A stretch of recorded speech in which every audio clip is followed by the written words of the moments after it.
Bonjour à vous tous. J'ai le plaisir aujourd'hui de vous présenter quelque chose de nouveau. En effet, je vais parler de Mercure. Vous savez que Mercure, c'est la planète de la communication. Et justement, à propos de cela, c'est bien de s'en servir quand elle est bien disposée, quand elle est en bonne configuration. Donc, je vous ai préparé une courte période. Je verrai si je peux vous ajouter les autres. Et si ce travail vous intéresse, eh bien faites-moi en part dans les commentaires et je vous mettrai tous les détails du mois de novembre. Donc là, on va aborder des questions qui sont liées au travail. Donc on va partir, on voit Mercure du 1er novembre 2020 au 3 novembre 2020. C'est une planète qui est rétrograde. À ce sujet, on peut constater, pas toujours par rapport à soi, ça peut venir d'événements extérieurs. On peut constater quelques déboires, des retards, peut-être indépendamment de vous-même. On se sent irritable, fatigué, quelquefois en surmenage.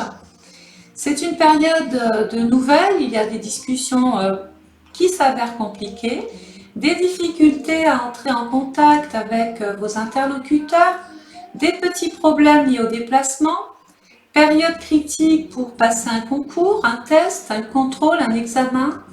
Bref, la concentration n'est simplement pas au beau fixe. On se sent avec Mercure rétrograde préoccupé. On n'a pas trop la tête à ce qu'on fait. Les échanges avec vos proches ne sont pas toujours simples, voire quelquefois compliqués aussi.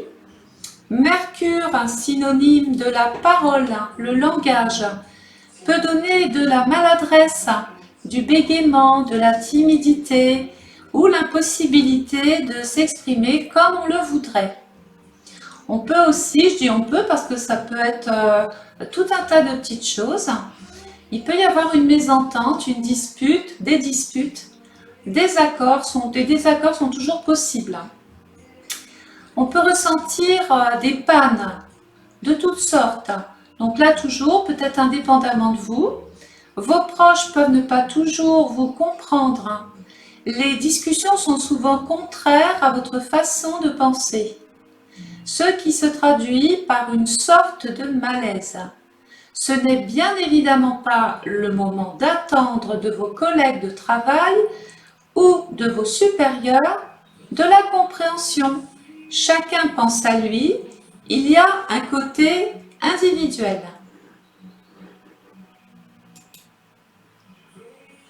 Donc là, le conseil, qu'est-ce qu'on peut faire en période rétrograde? Rappelez-vous de ce panne qui est un train. La panne du train, pardon. Donc, préférez vous reposer, pensez positif, vous adonner à vos dossiers, les préparer, bien réfléchir à ce que vous devez envoyer, compléter son dossier correctement durant ces 3 jours.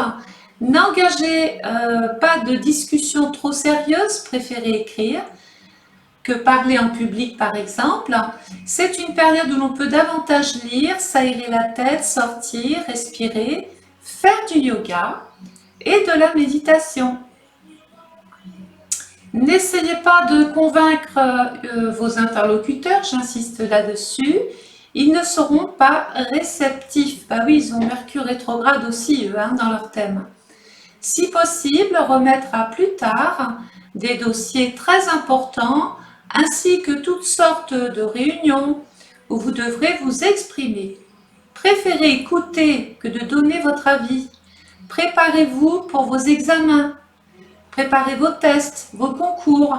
Soyez aussi très prudent sur la route. La discussion avec la fratrie est à remettre à plus tard. Mercure direct, oui chouette, du 4 novembre 2020 au 10 novembre 2020. Toujours pour des questions de travail. Vous avez bien fait d'attendre car toute votre préparation en période rétrograde portera ses fruits. Ici, durant cette période directe, prenez le téléphone, contactez toute personne pour débattre, parlez de vous, Envoyez tous vos dossiers importants en recommandé. C'est aussi une période idéale pour démarcher, vendre, communiquer, échanger. Lors de réunions, vous serez captiver l'attention de vos collègues. Et oui, ils ont aussi Mercure direct, eux. Si vous avez postulé pour un emploi en période rétrograde, ici, on veut vous entendre et vous voir. Si vous passez un concours, un test, un contrôle, tout votre mental est en effervescence. Ici, avec Mercure direct, tout avance à un rythme certain. On ne peut plus reculer, il faut aller de l'avant. Bien sûr, la conciliation est bien meilleure en période directe. Rendez-vous professionnels sont donc favorisés. Donc là, j'ai fait une petite caricature de tout ce que pouvait représenter Mercure. En haut, les dossiers, les réunions de travail, la tête, là, tout ce qu'on est en train de cogiter, penser. En bas, les déplacements, contrat de travail, des rapports peut-être avec la justice, parce que Mercure est en balance. En bas, on a la réunion, voilà. Donc, bien sûr, Mercure en balance, justement, du 1er au 3 novembre. La balance est un signe d'air. Elle indique donc le mouvement, le souffle. C'est la 7e maison astrologique. Votre rapport avec les autres sur un plan légal avec ce signe, soit en signe, soit on se sépare d'eux, surtout en période rétrograde. Nous comprenons que durant cette période, Mercure rétrograde apporte quelques soucis, quelquefois sérieux et légaux. Il y a un dysfonctionnement dans le rapport à l'autre. On évitera donc de signer quoi que ce soit ou de faire des promesses que l'on ne pourra pas tenir car l'engagement n'est pas pensé ni réfléchi. Balance en période directe. Eh bien oui, go! Ici, l'ambiance astrale est excellente pour trouver des accords, proposer une solution, signer un contrat, s'entendre sur un dossier, envoyer sa lettre à une personne dite assermentée, s'associer, collaborer à un projet commun. C'est une période idéale pour harmoniser vos projets aux autres. Le charme opère, votre élocution retient vos interlocuteurs car vous y mettez de la sensibilité et du sérieux. Donc les rencontres sont agréables, j'ai dit, la séduction, les petits coups de chance, les accords, tout ce qu'on doit traiter, les collaborations, les procès aussi, sur un plan privé, le mariage. Voilà, donc si ce petit travail vous intéresse, merci de me le faire savoir dans les commentaires, parce que c'est du travail, donc si ça ne plaît pas, autant ne pas le proposer ou de ne pas continuer. Mais ça peut faire partie de quelque chose que vous pourriez mettre dans votre agenda, par exemple. Donc je vous retrouve très très vite. Et puis bien sûr, si vous souhaitez commander votre étude astrale personnalisée 2020, n'hésitez pas à me contacter à loreva65@orange.fr. Au revoir, à bientôt.